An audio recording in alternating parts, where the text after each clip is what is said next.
Dave here, how are you? And again, we're broadcasting from up in the office. I'm still not in a situation where I can carry a lot of stuff or anything really. And Vicky's come down with some kind of a chest infection as well. So we're both kind of crook as well as me being in repair mode. Today is the 6th of October 2019, the first day of daylight saving in New South Wales, and I think also Victoria.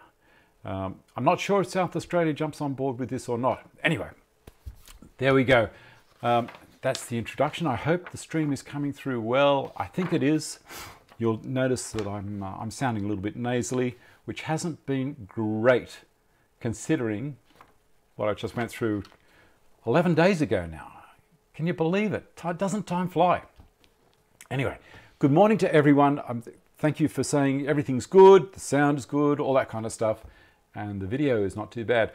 What I've done is behind me, I've got lights up on the ceiling. I've turned those ones off. I just have the lights on this side of the room and the monitor illuminating. The reason being, if I turn the other lights on, it really does muck up everything. You'll notice also I've got the blind drawn here and behind me, because otherwise if they're a brighter image than what I'm coming through as, I'll just go into shade and everything will be super bright. I could muck around and fix that, but it's not going to be as clean. All right. Pardon me. That's going to happen a bit during the show today. There's nothing I can do about it. Dear. Now, let me read. I hope everyone's well and you've had a great week. Let me see. Today. Hand sharpening. You can do it. Now, look, I've got my toys. I've got my machines. I love the machines and they're quick. But every now and then, if you're planing something and, chopping away with a plane or, slicing away with a plane, and all you really need is to touch a blade up. You don't have to go through the whole rigmarole of taking it back to extra course all the way through to stropping. You can stop and just give it a quick strop. Or you can take it back through your fine and extra fine, then give it a quick strop. Now you'll know that I normally hand strop plane blades and chisels because that's what I've been accustomed to all my life. But I am going to look into using one of these. Now this is a double-sided or a dual-sided paddle. Now it's got coarse leather on one side and fine leather on the other side. And it has this compound, it's a polish, they call it the gold polish. I'm guessing it's going to be the same as basically any very fine polishing compound, whether you use Flex Cuts compound or whether you use Veritas's compound or whether you use Auto Sol, which is what Triton supply with their strop wheel for their machine, their slow speed grinder, bench grinder for polishing. Totally up to you. You look fine, Dave. All happy here. Thanks, Matthew. Victoria, New South Wales, South Australia, and Tasmania. I guess it's because it's the southernmost states. The Territory and Queensland and Western Australia probably don't get affected by the darkness so much during winter and wanting to take advantage of the daylight hours during summer because they are closer to the equator. So for us, it's in the southern hemisphere, closer to the north. More north you are, and that's also your best solar orientation. You aim towards the north for light and all that kind of stuff and heating. In the northern hemisphere, you would look towards the south because you're looking towards the equator. The equator is the big deal. There you go. Midnight Joker, just finished regrinding and hand sharpening 4 old chisels. Fingers aching bad. Don't make me cough. I'm going to do a lot of this during the show. Good morning, Brian. So that's something we're going to do. We're going to give one of these away, as a matter of fact. So I had a chat to Carbotech during the week and I said, look, I need something pretty low key for me to do on the show. I can't go lifting machines up and lumping things around. I can't even stand up for, an hour. This really starts to drain me a little bit at this stage. So I said, how about, oh look, I can sharpen a blade by hand sitting down. And I was thinking around what you guys might be interested in as far as that's concerned, whether we could do a giveaway. So this is for Australia and New Zealand. I managed to have a chat to the guys over in New Zealand, to Grant over there, and he said, Dave, I'd love to join in with this, what you're doing. Basically a monthly giveaway in Carbotech, within reason. So we've got that. So we're going to do the giveaway, and that'll run for a week. And if you check in the description box below, whether it's during the show or after the show, I think I do make comment in the conditions of entry into this little one that you answer in the area that's supplied, plus also you leave a comment about the show after the show in the comment section after. You get what I'm saying. Next thing, a little tip on adjusting letter spacing in VCarve. Now, I had someone last week when I was closing the show off said, Dave, why don't you do something with Vectric, Aspire, or editing CAD software? And good on you, Kiwi 007. So I said so again. Cashmere. I had a look, and I thought there was one little thing that I wanted to do, and also we had the Blue Mountains and Penrith Woodworking Club up here recently, about 5 weeks ago, I think.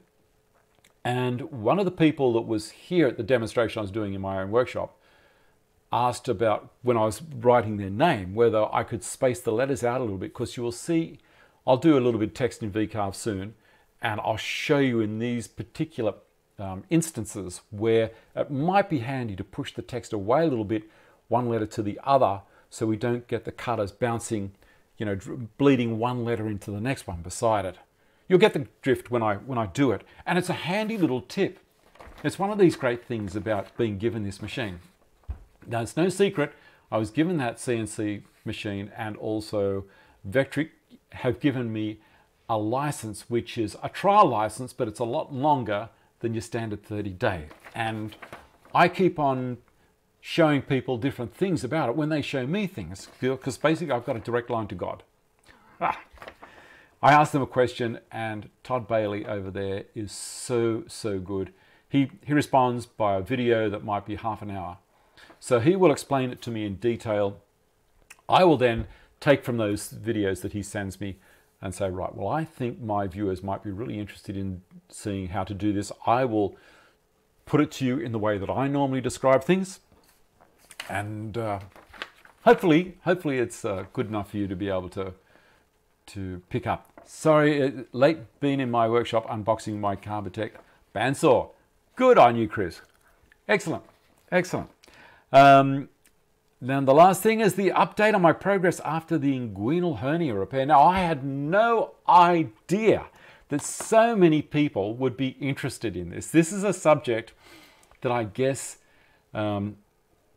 if you're male, as I said in one of the posts, 27% of males are going to suffer from an inguinal hernia. And if you're not really sure of what inguinal hernias are, you can say ingroinal. So it's just above your groin. It's halfway between, or maybe nearly halfway between your bits and your navel. You can have a left or a right. Now, mine is a combination. It's hereditary, and also it's from being a builder and picking things up that were too heavy for me in the wrong manner. I picked them up in the wrong way. Now, I'll give you a quick indication of how that is.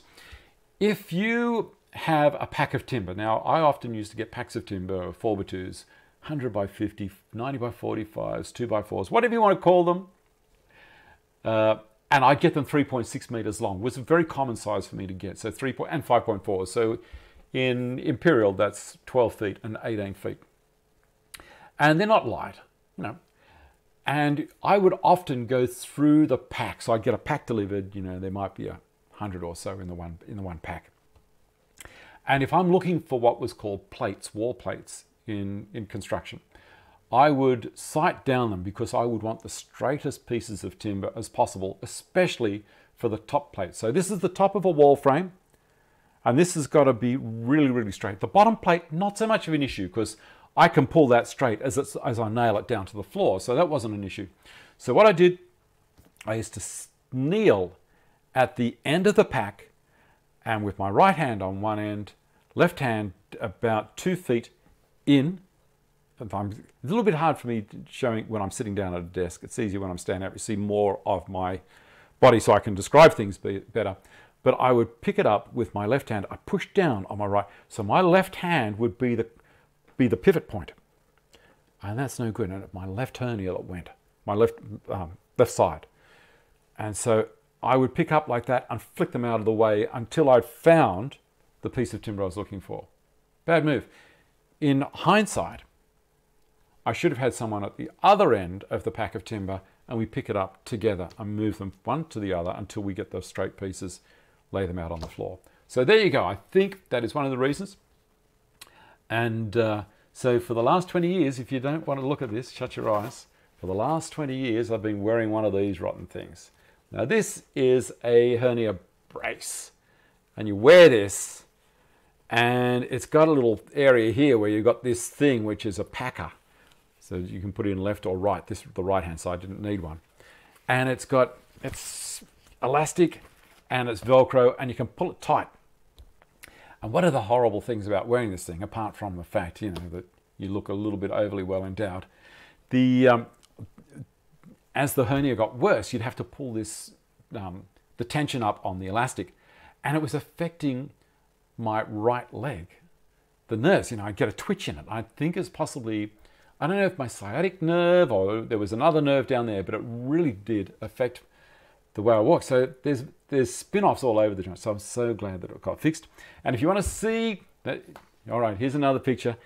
If you're interested, I had the bandage changed 2 days ago. So this is going to be a picture of 9 days after the surgery area. And I'm going to show you just how good this surgeon was that fixed me up. You ready? If you know what I see, look away. So there you go. That is amazing. Now that scar is around about 110 millimeters long. And there was the tiniest little bit of bruising left there and it's just about gone. I'm going to come back here so you don't get scared. I've probably scarred everyone for life now, but that's showing when you go to someone who's done it, that they do this for a living, you're going to, for me, I got a good result. What can I say? I'm over the moon with that. I've had people send me messages, like lots and lots and lots of people. And it's just amazing that we're all in the same boat. Females, 3%. 3%. Count it. Only 3% of females will get an inguinal hernia. Go figure. They also say that it's from when you're developing in the womb. As after you know your body's worked out, or your mother's body's worked out whether it's going to be a boy or a girl. Well, the boys have things that descend, gonads, I think they call it when it's in a fetus, and they go through the abdominal wall to end up where they're going to live. You know, part of being a boy. And I'm pretty sure, and so that leaves a weak point. Have a look. Was it a cosmetic stitcher upper? I don't know. I don't know. It was, you know, he said you won't see it. He looked for a crease line. As I say, that's around where your undies are. Oh, here's another thing. I'm not wearing jeans at the moment. That might scare you. You might think, what are you doing? Have you seen those comic strips or comedian sketches, I should say, where they've got the suit and all that kind of stuff at the top, but they stand up and they're just sitting there in their undies. I'm wearing what's called a Sulu. This thing here, it's basically a dress, you could call it, I guess. So whilst I'm in recovery mode, which is going to be for a few more weeks yet, I wear this thing. Yeah, Barry, that's correct. That's correct. Not working for a main income, good time to recover. I am still working for an income, and I'm still getting sick pay, but it's only, 1 day a week. So I didn't time that very well, did I? I should have had this operation when I was working full time for them, but not to worry. Yes, it's done, it's got to be done. So I'm hoping, I really am hoping that the things that I'm showing you and telling you about, apart from woodworking and sharpening and all that kind of stuff, is going to be of some benefit to you, because next month is November. So in Australia, we have a thing called Movember, which is about men's health. And it's where you grow a moustache and people support you. They sponsor you to grow a moustache, and the money raised goes towards men's health in Australia. And it's a very, very good cause, and I've supported it for years and years and years. Pardon me. That's not fun. All right, let's move on. I'm going to have a quick turn up a bit late this morning. Judging from the photo I'm seeing, is this now Dave's manscaping tips? You could say that if you wanted to. Look, there's a lot of people who probably wouldn't talk about this. They're going to be a little bit shy or prudish, and they embarrassed. When I went up and saw the nurse about getting this bandage changed, she says, "Oh, just put something here to cover you." And I said, "Look, I'm way beyond modest. I really am." And she said, "Oh, well, someone might walk in the door." And I said, "All right, fine, cover it up." But let's move on to the next thing, which is,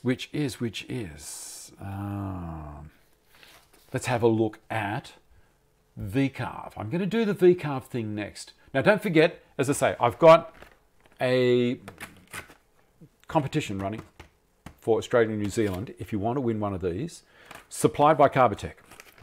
I'm going to mention their name because they're the people that put it up, and they paid for it, not me. This is the thing.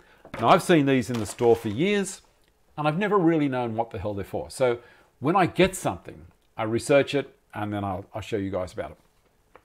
Let's go to Aspire. Now, I think I've got that open.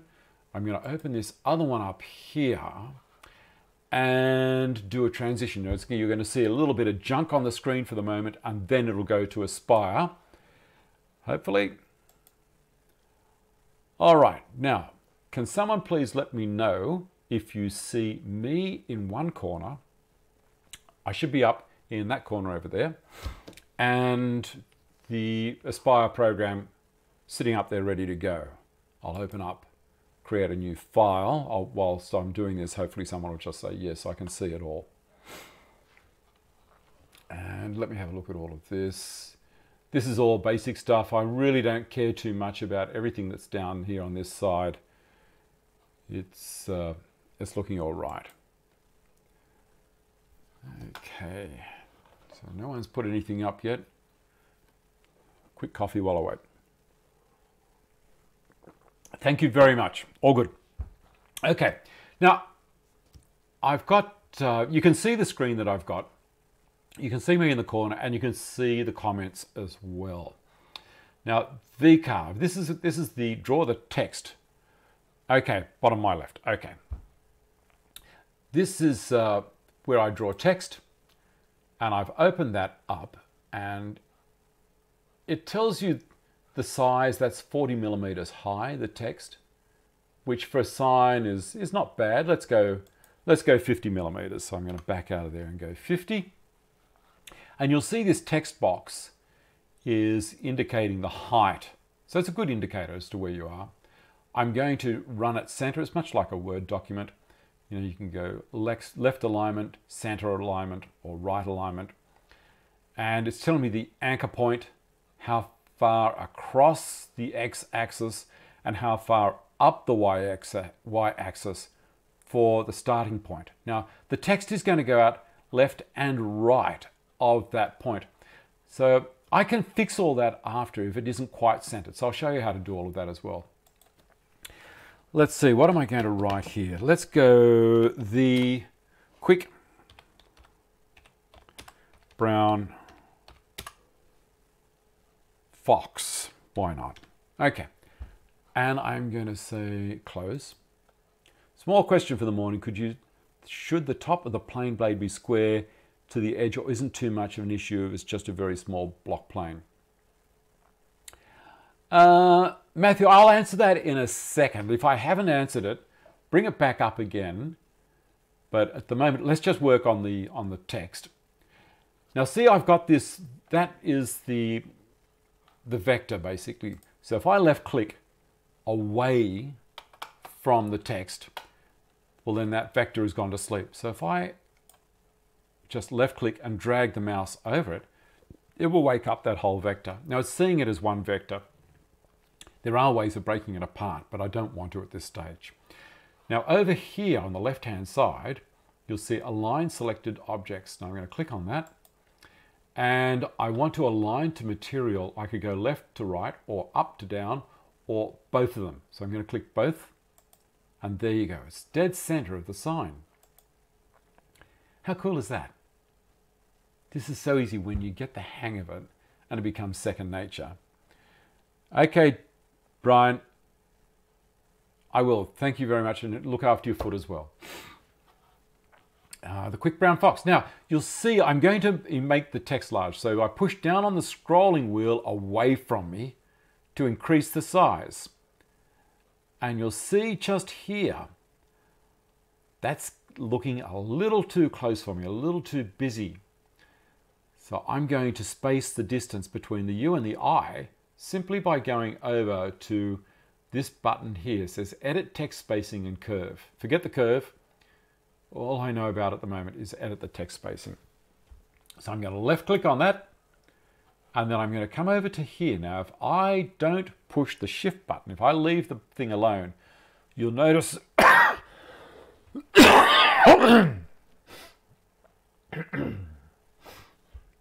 still alive. You'll notice that it wants to close the gap up a little bit. So if I left click on that now, it's pulling the text closer. And that's going to be horrible. So I push down on the shift button, and you'll notice that those two arrows which are pointing towards each other will point away the other direction. So I can now that's how it came to me as the text straight out of Aspire. So I want it to be a little bit further apart. And I like that. See this distance here? That's pretty good. And I've got a similar distance there. And I'm happy with all of that.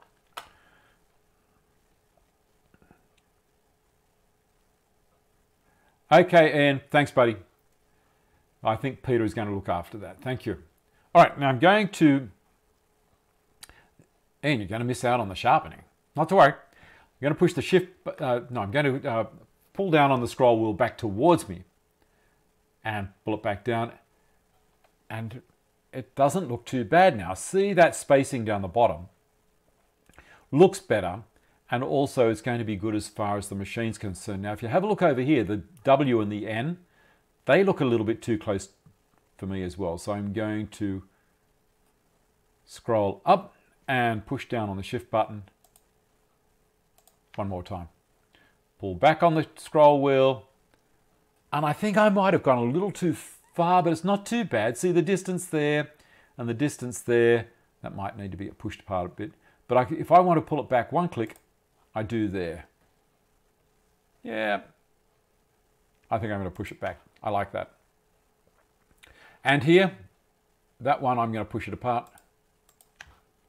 And looking through here, maybe that one click. And everything there is looking pretty good. We've done this for two reasons. And that is to make it look a little bit better, and also we don't get any tear out or break between the tips of the letters where they're coming up to the next letter. So remember, we're working with timber most of the time. It's daylight saving. No S at the end of daylight saving, I believe. But John, you're excused. You're excused. You did see the,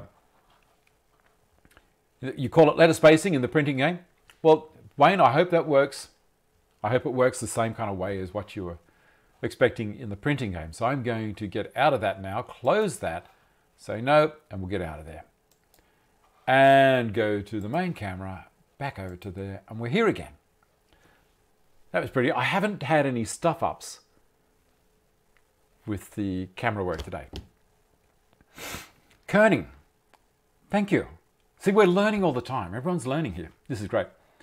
So, John Lafferty, you have no excuse. You did see the post that I put on Facebook, and it said, join me in 30 minutes, and then you probably went to sleep again. All right, let's see what else we've got here. We are going to have a look at this guy, at the strop. And we're going to have a look at using the diamond stones. I've got a camera set up beside me here. So let's see how we go. I think the term is kerning. Printers will bring letters closer like the F and the O in Fox. Thanks, David. So I had no idea anyone would really be interested in that particular segment. But it just goes to show what a diversity we've got in the audience here. I love it. So now we're going to go to hand tools, and let me see if I can get this happening here. All right, down here I have the DMT stones. What have we got here? I have the coarse and extra coarse, which is not going to be used today. I'm going to use the fine and extra fine. I'm going to pop that in there. Sleeping is a big part of your life. And this is the blade. Now I'm going to talk about the blades at the moment. Now you notice this blade, I don't know if you can see it, but on the side it has the slightest round over. Now that round over there is on purpose. This is only right near the edge. It just stops the obvious appearance of a trench or cutting. In the plain body, let me see if I can get the plane out that it came from. This is the number 6, Turner number 6 that that blade came out of. In the mouth there, the blade will be from around about 4 millimeters in from the edge on both sides, actually cutting. That round will take the blade back out and back up inside there, so it's not going to actually affect it. So it'll be a round right on the edge. The next pass will be fine. The center, if we're doing any jointing, and this is almost a jointer, this number 6 is a big plane. If we're doing any jointing, well then it's only really going to be traveling down the center. If it's wider than that, you're a very strong person to be able to push one of these things over it. Okay, I did make comment the other week that, I don't know if we can see it, possibly not. In there is the date of manufacture. So it's the 15th, January, February, March, April, May, 1952. Yep, 15th of May, 1952. How cool is that? Here's a little tip if you didn't know. Put that out of the way and get my Stanley screwdriver, which also has a cellulose acetate handle. Now you notice on the end, I've started sanding it. I did a little bit and then I put it down because I just wasn't feeling as though I was ready for that stage yet. But I'm going to sand that back and it's going to come up just like the knobs on these planes here, which are absolutely amazing. I'll show you. I love it. These are a high gloss. When I put pictures on Facebook, someone was saying that it was pitted underneath. There is no pitting underneath there. It was a reflection from the laminate surfaces, which are kind of like a stone look or a granite look on my benches downstairs. But I showed you a few weeks ago on how to do that on the show. And I'm going to do the same to this screwdriver, and I may even do it to my turner, which has got the blue handle, and I think that's also cellulose acetate. So first thing we do, undo that. And we separate the blade from the backing iron. So that's the backing iron. And I'm noticing now that the person that I bought this off has sharpened with oil. Now, I'm not a fan of doing that. I used to use oil stones all the time as an apprentice. Now I use water, and water with the diamond. I've never really gone down the track of using Japanese water stones, but maybe, you know, never say never. Finishing at first, handles came out better than new. Of course they did. They're just amazing. I love them. All right, I have to read on the edge. It tells me fine and extra fine. On the edge of this, it tells me, I don't know if you can see it, there's some writing there. It says fine with an arrow and extra fine with an arrow down. So I'm going to go fine, and I'm going to put a little bit of water on it, not a lot, just a touch. There we go. Move that around on it. And quickly take a little bit off the back. Now this isn't too hard. I'm not forcing myself.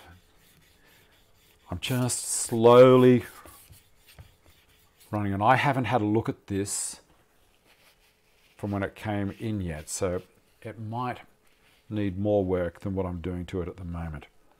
Now I can see, you can see where the shine is developing,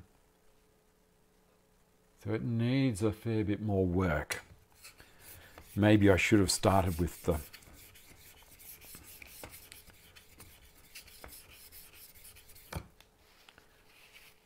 course.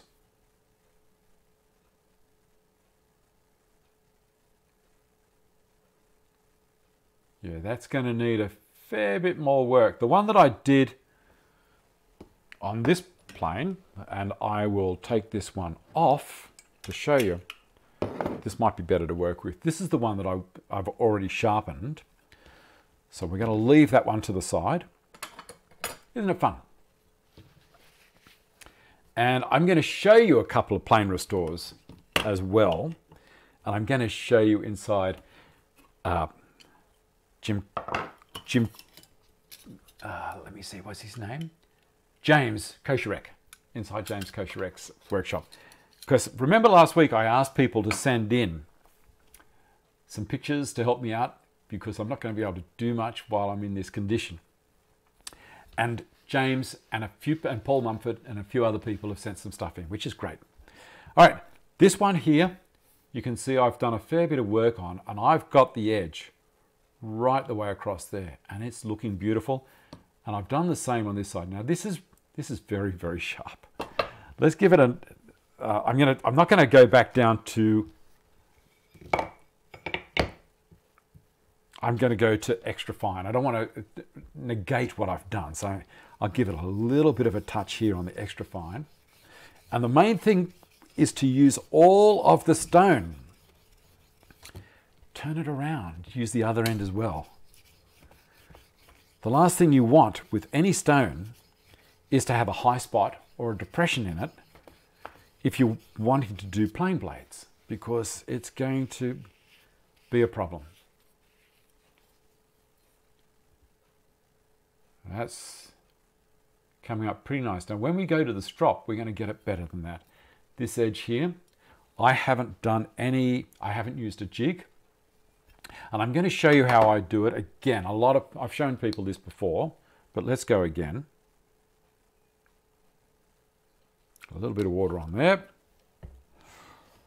And I put the plane on, the blade on, and I raise it until I can feel it go flat, and I can see a little wave roll away from the end of the blade. It's not hard. Now that's around 30, 35 degrees, and that's good enough for me. You know, we could get real particular. And I guess, you know, for cabinet makers that are, you know, many grades better than I am, that would make them very happy. So I can feel it there. Now it's a figure 8. It's not too hard to do a figure 8. The whole thing is you're moving, you keep your hands perfectly flat and you're moving your elbows. I don't know if you can see that, probably not. It's an acquired thing. It doesn't just happen overnight. This takes a long time to get this happening.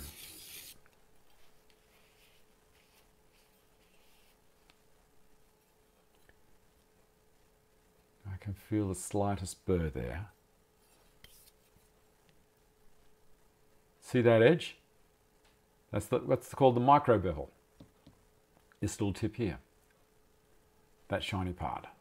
Now a sharp edge won't show reflection. Many people will tell you that. But this isn't the reflection. This is a reflection of the micro bevel, not the edge. The edge has no reflection whatsoever. Now that's very sharp, but we're going to get it better than that. Okay, so that's just quickly doing some hand sharpening without the expensive gear. It's easy to do. I'm going to just put this to the side. The reason being, I don't like putting my diamond stones away wet, because I think what happens there is the diamond paste or diamond powder is set in nickel, a nickel coating on the, this is a nickel coating, and we don't want any corrosion in the base metal underneath the nickel to let it start releasing all the diamonds. That'd be terrible. More coffee. Never use oil on a diamond stone. The oil can be thicker than the size of the diamonds. Hard work gets you nowhere. Barry. Now, if anyone is, if you're in my Facebook group, you will have seen Barry's post came up again about his workshop and his collection of chisels. I have never seen so many chisels or beautiful planes in one location. I think he probably put Ian Carey to shame. Now these things are double-sided. See, this is a coarse leather. That side is a coarse leather. The other side is a very smooth leather. Basically, I don't know, but on a hide, on a skin, one side of the hide is normally kind of rough. This is the inside of the animal. This is not the this is the inside of the skin. I think this is the outside of the skin. I think. And they say only to use the polishing compound on the coarse side. So that's what I'm going to do. Now, with slow speed grinders that turn at 90 revolutions per minute, the designed, you know, whetstones, they say on the strop wheel to dose it up with baby oil first. Now, there's no mention in the instructions here about baby oil. They just say to apply the flex cut gold polishing compound liberally to the rough leather surface. Drag your blade away from the cutting edge across the strop. Repeat several times on each edge. So I'm going to put this on liberally.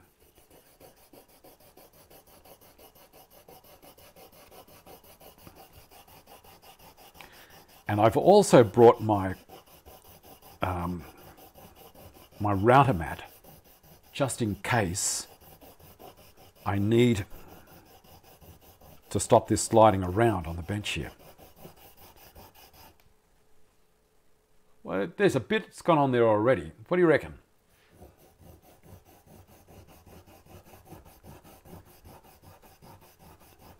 I'm sure there's going to be people that have done this and they're watching me and saying, Dave, you really should have done this first. Let me know if you think I'm doing this the right way or the wrong way. I'm just following the manufacturer's instructions. I'm doing a distance along. I'm doing a fair distance from here down to here because I need the blade to travel. I can't just have it in one little spot. We're not going backwards or forwards. This is going to be a drag.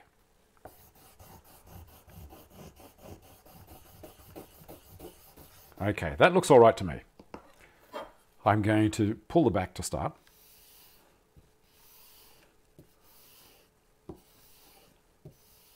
Now already I can see a color happening on the high points. Can you see that? That's telling me that that's actually working.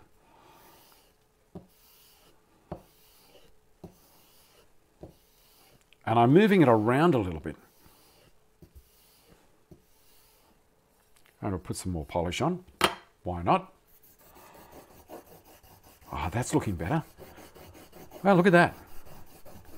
You know what that is? That's the metal. That's the metal that's just come off the back of that plate from this. This is an abrasive.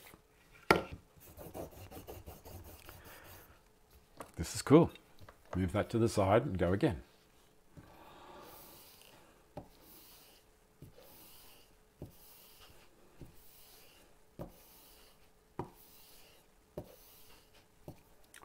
Now I'm working both sides of the strop as well. So I'm pulling it down one side and then moving it so it's covering the whole area there. See that? And then pulling it down here as well. Making sure it's flat. Oh, look at that.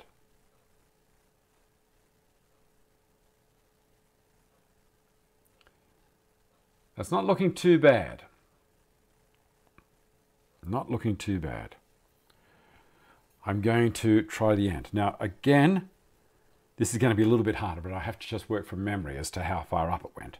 I could pull it a little bit higher than that.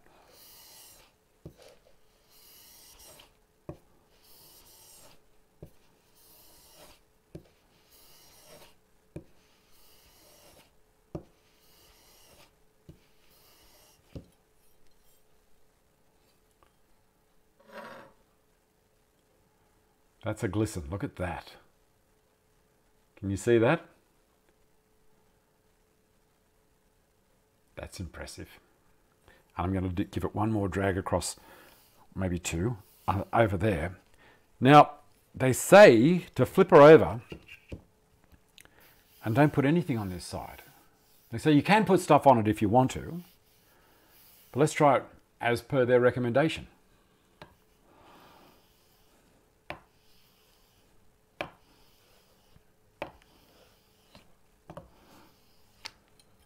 I can see where I've been dragging it. Now I'm going to hold it up again.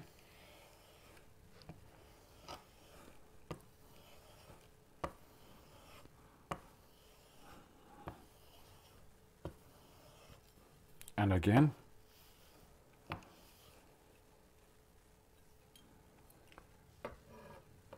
Let me see if I can pick up that edge.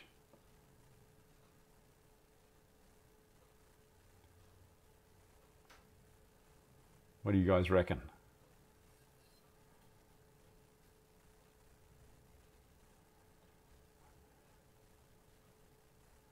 There's a couple of score marks in there that I've got to get rid of. That's going to take a little bit more work. I'm going to do a quick test.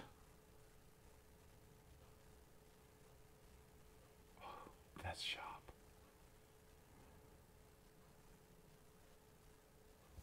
And the other test is on the thumbnail. That's not going anywhere. You just rest it. That's all you do is just rest it on a nail, and if it doesn't slide, that's going to be pretty sharp. All right, there we go. That wasn't too hard, and it's something I can do. You can do this at home inside, you know, rather than being in the shed. You could just get yourself a little mat, you know, like a place setting mat, and you. I just read Scott Johnson's comment there. Scott, that's what this show's all about. We share information all the time. I love it. I'm going to come out of this channel or this camera and go to the next one. What do you reckon? How nice is that? It's absolutely glistening beautiful. I don't know if I'm going to be able to pick up the edge. Possibly not. But that's very, very sharp. And it will make the plane a whole lot nicer to use. Oh, here's another tip. When you're using a plane,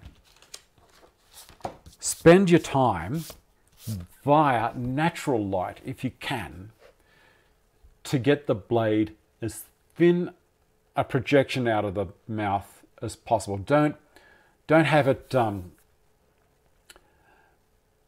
sticking out too far. Silicon at Big W. Also, some of these camping stores have bottled silicon, so you might want to use that. I don't know. When I was talking to Chris Pouncing last time he was over here for the timber and working with timber and artisans, timber tools and artisans show at Sydney, which is going to be on at Canberra very soon. And they're sending me down some free tickets, and I'm going to send those out. Do a little competition. If you want to win them, let me know. Do you have to clean the strop? If so, how? Look, I've seen these strops absolutely filthy. That's after its first use. So, and that's the back after its first use. Possibly you have to clean the strop, but I don't clean. On the one I've got on the Triton slow speed whetstone, I don't clean the strop on that, but I did dose it up with baby oil first. Maybe I'm going to have to dose this with baby oil as well. But look, I'm sure if you were to go to FlexCut's website in the States, they'd probably tell you how to clean the things. But it might just be a simple situation of a leather cleaning product. I don't know. Maybe someone can research that and we'll look at that next week. But if you want to win one of those and you're in Australia or New Zealand, there's no small prize. It's I think they retail for $77 in Australia, so it'd be about $330 in New Zealand. Pardon me. It'd be more because the New Zealand dollar's not performing as well as the Australian dollar, even though the Australian dollar is performing rubbish in comparison to the US dollar at the moment. Now, I did say I was going to have a look at James Kosherek sent in some photos to me, and the only thing is James sent all these photos and I downloaded all the photos, but it was inside a document as well, and it became really hard work to try and pull the text out. So if you send some photos and send photos and send me another little Word document or whatever apart from the photos, I'll work it all out and I can make a little slideshow up like I've done for James. So I'm going to run James's through here and you can have a look inside his workshop. Now, James won a pair of eye muffs on the show probably 3 or 4 months ago, and we had a quick look in his workshop and he sent in some more photos. Here we go.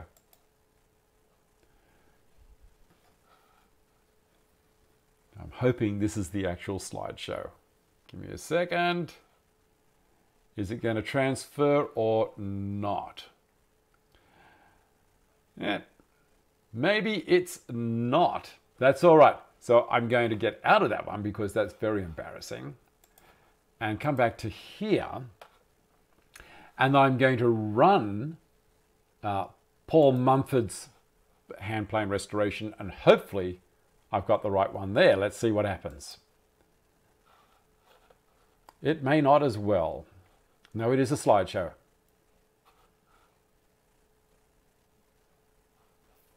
Now, why is it not going to the next slide? I don't understand. I do not understand. All right, one more. Let's give Bicky Bickford's a go, and I don't think it's going to work either. But anyway, give me a second. Let's see what happens.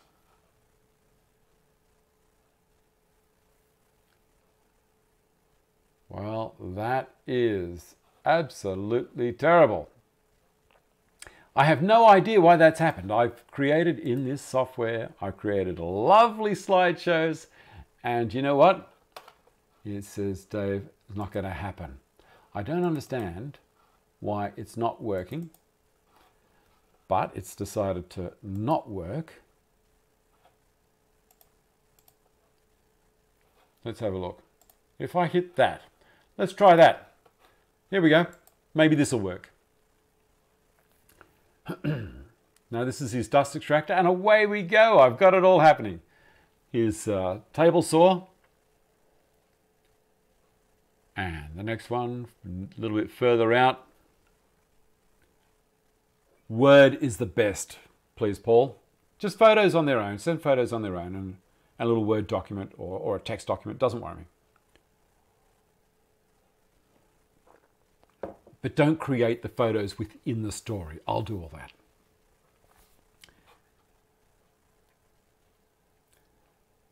And what a great thing a drum sander is. And he's got all automated dust extraction ports as well. This is great.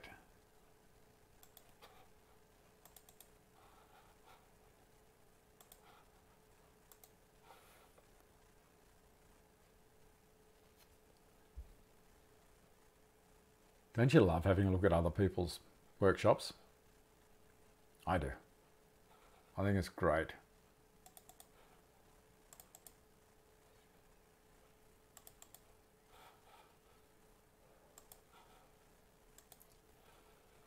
And that's his miter set that he's set in a jig. How good is that?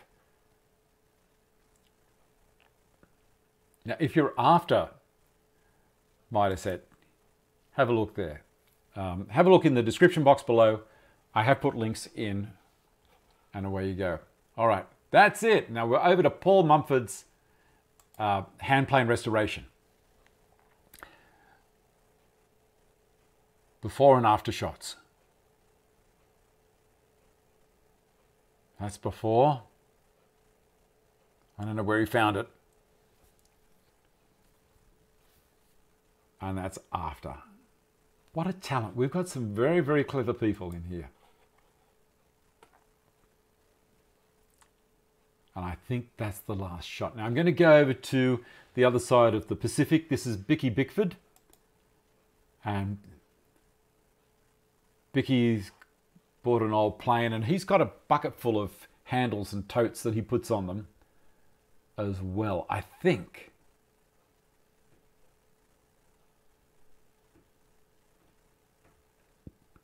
Thanks for that information, David. What a difference. They look fantastic. Look at that frog. And the bevel lever. Look at it now.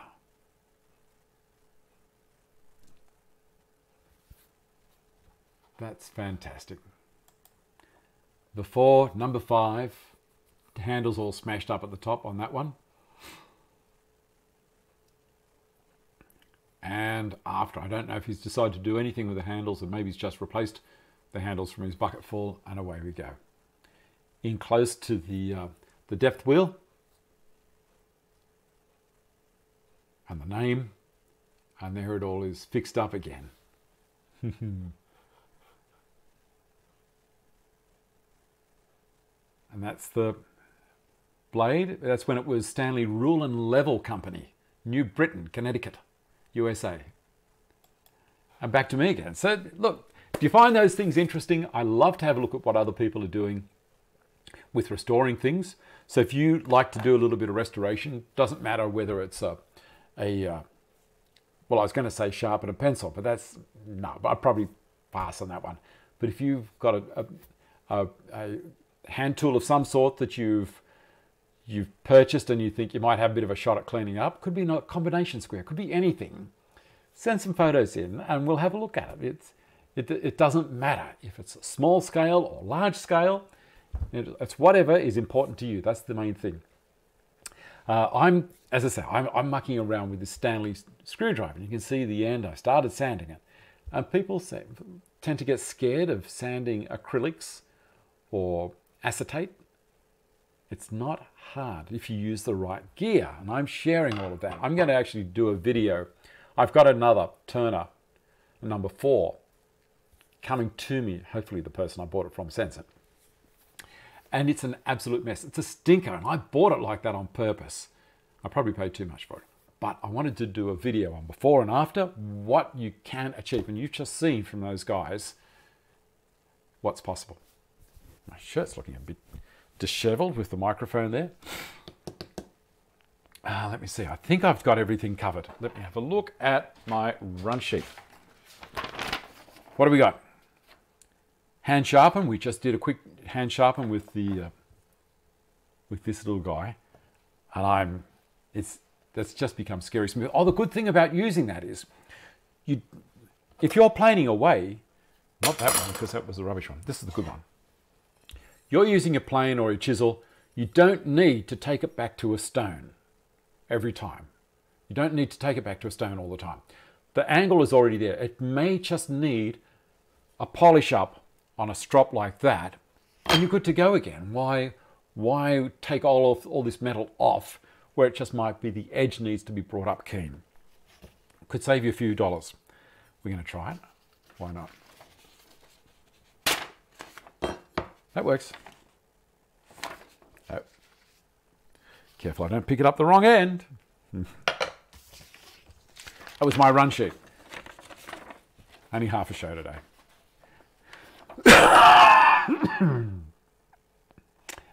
Not good at my condition at the moment.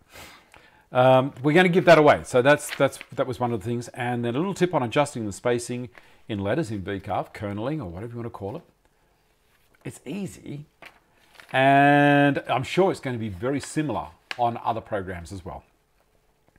I've told you about the update on how I'm going with the hernia. Yeah, it's one of those things in life that I had to do. I didn't have to get the hernia. I had to get it fixed. And again, I was super surprised. That video last week has had 4,500 views or more. Who would have thought? Who would have thought? Maybe it's just a topic that there's guys, mostly guys, as I say, are interested in. And if I've taken you through it and answered questions, and so today with the post work, like as I say, 10 days after or 9 days after my situation, because it was the weekend, had the dressing changed, and when the nurse finally got the dressing off, she said, "What an amazing job this guy's done." There you go. Okay, so John's just saying there that he's not going to be at the Canberra Timber, Tools and Artisans show this year, but on my stand I will be having some of his stuff there as well. So what I'm going to try and do is there's going to be some people there that know John in the area, and I'm going to ask a few of them if they might be able to come and man that little part for him. So if you want to buy some of his gear at the show, or have a look at it and then buy it online later on, we'll be able to look after you. It's not a problem at all. It's just you won't have John's cheery disposition there, and being able to chat to him about how he actually does all the process.